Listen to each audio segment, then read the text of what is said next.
Hey, After His Heart. I wanted to talk to you guys for a second about some excuses that I've heard from people who are not sharing the gospel, who are too afraid to do it in the grocery store, or who haven't talked to that friend that they know that doesn't love Jesus, or haven't prayed for somebody because they're too embarrassed. Or I want to challenge you today, and I'm going to set the scene here. I'm reading in Acts chapter 14, where Paul and Barnabas had just left Antioch, where they were almost stoned to death, and they come to another city where they're preaching the good news. And I'm going to start here. This is Acts chapter 14, verse 19.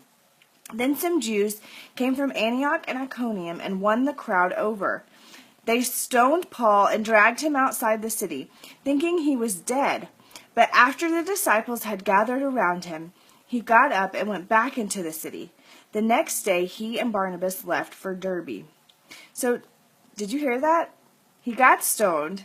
They drug him outside, thought he was dead. He wasn't dead. He got up and went back into the city. But that's not even where the story ends.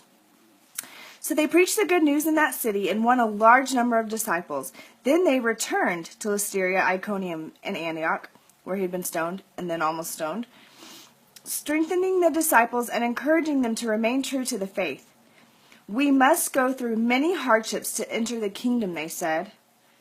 So, okay, I'm going to stop there because, I don't know if you caught that, but Paul was almost stoned, left another city, was stoned, left for dead. They thought he was dead, got up after that stoning, and went right back into the city, then went to another city, preached more good news, and went back to the cities he was stoned in, telling others, we must go through hardships, but we're still going to tell the good news.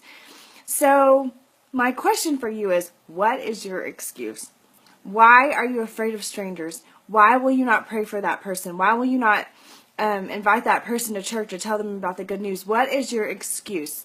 Because here in America, yeah, we can be embarrassed, or it's not the cultural norm, or it might not be what everybody thinks you should do. But you're not going to be stoned. You're not going to be killed here.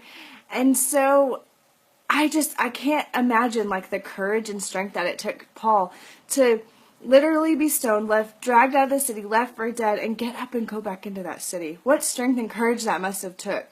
And if Paul can overcome stoning, we can overcome a little embarrassment, right? And so I challenge you this Christmas season, are you around family that doesn't truly know Jesus? Is there a friend that's going to be alone? Is there somebody that you could reach out and tell them the good news?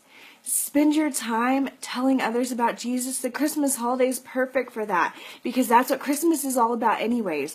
So get out there, be brave, and share the gospel. You guys have a Merry Christmas and a great holiday, and I can't wait to talk to you guys soon. Bye-bye.